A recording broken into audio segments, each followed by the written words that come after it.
In a grand Durham mansion, a staircase became a silent witness to a chilling mystery. Was Kathleen Peterson's bloody death a tragic fall, a brutal murder, or an unthinkable owl attack? Welcome back to another true crime story on Vanished File, where we unravel the secrets that haunt the shadows of the Peterson family's unraveling world. On a cool December night in 2001, in the affluent Forest Hills neighborhood of Durham, North Carolina, a 911 call shattered the quiet as Michael Peterson, a 58-year-old novelist and former mayoral candidate, reported finding his wife, Kathleen Peterson, lifeless at the bottom of their mansion's narrow staircase. Her body surrounded by a pool of blood that streaked the walls and soaked the wooden steps, creating a scene so gruesome it immediately raised suspicions of foul play. Kathleen, a 48-year-old telecommunications executive known for her warmth and professional success, was pronounced dead at the scene, her death attributed to massive blood loss from 7 deep lacerations to her scalp, injuries that puzzled first responders and defied the explanation of a simple accident. Michael, articulate and visibly shaken, told police they had been drinking wine by the pool earlier, celebrating a lucrative business deal, and suggested Kathleen, with a blood alcohol level of 0.07, just below the legal limit, likely fell while climbing the stairs, a claim that seemed plausible given their outwardly idyllic life as Durham community pillars. However, the sheer volume of blood described by investigators as resembling a slaughterhouse, and Michael's calm demeanor during the call prompted police to treat the death as a homicide from the start, launching an investigation that would unravel a web of secrets, financial strain, and haunting parallels to a past tragedy. As detectives probed deeper, they uncovered cracks in the Petersons' polished facade, revealing a marriage burdened by over $100,000 in credit card debt, with Kathleen's $1.8 million life insurance policy emerging as a potential motive for murder. More shockingly, Michael's secret bisexuality came to light through emails and arrangements with a male escort, suggesting he led a double life that prosecutors later argued could have sparked a fatal confrontation if Kathleen discovered it, though no evidence confirmed she was aware.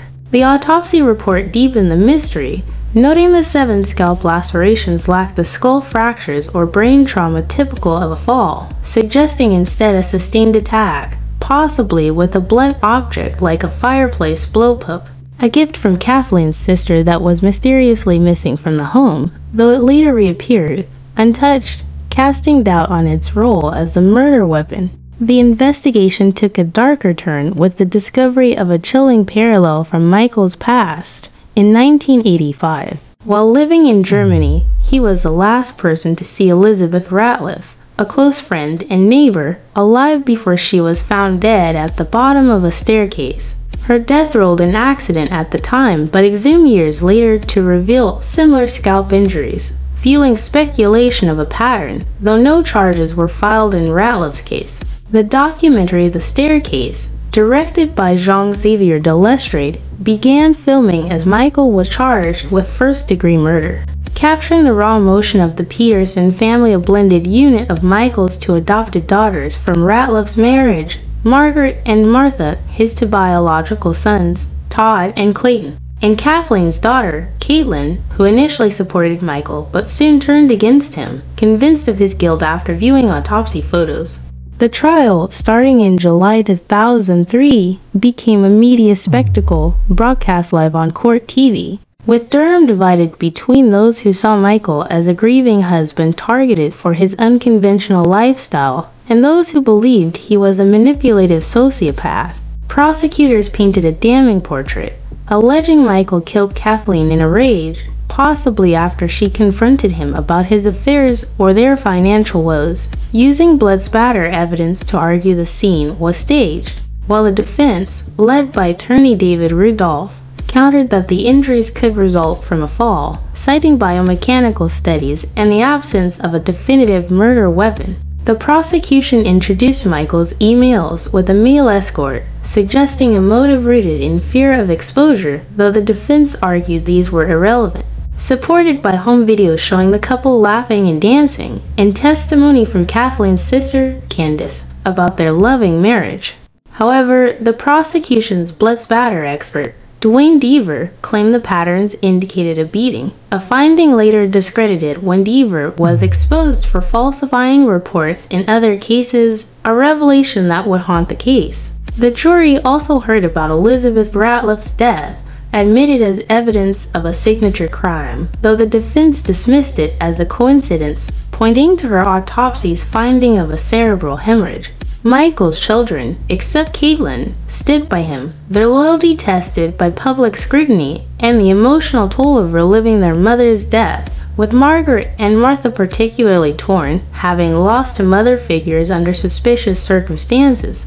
Financial strain was a focal point, as Kathleen's role as the primary breadwinner contrasted with Michael's struggling writing career, and prosecutors suggested he killed her to secure her life insurance, though the defense argued their shared vision for retirement negated this motive. After a 3-month trial, the jury deliberated for 4 days before convicting Michael of first-degree murder on October 10, 2003, sentencing him to life without parole, a verdict that shocked his supporters, who saw it as a miscarriage of justice driven by homophobia and small-town bias. The staircase captured Michael's stoic reaction, juxtaposed with his children's anguish, as he was led away in handcuffs, his fate sealed by a community that seemed to judge his character as much as the evidence. The documentary continued, following Michael's appeals and the unraveling of the prosecution's case.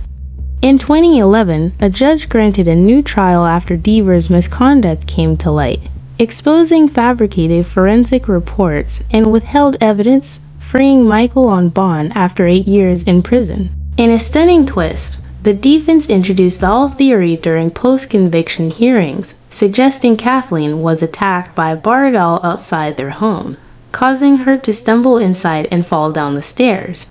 Proponents pointed to microscopic owl feathers and talon-like marks on her scalp, as well as owl attacks reported in the area, though the theory was never presented at trial and remained divisive, with some experts endorsing it while prosecutors dismissed it as absurd. In 2017, facing a retrial with weakened evidence, Michael entered an Alford plea, acknowledging the state's case could convict him while maintaining his innocence, resulting in a sentence of time served and his release. He returned to Durham, living modestly in an apartment, a far cry from the mansion where Kathleen died, while the documentary's 2018 episodes showed him grappling with freedom and lingering public suspicion. Kathleen's sister, Candace, remained a fierce advocate for justice, believing Michael escaped accountability, while Caitlin distanced herself from the family, unable to reconcile her grief with his acquittal. Michael's children, particularly Margaret and Martha, continued to support him, though the strain of public scrutiny and fractured family ties was evident.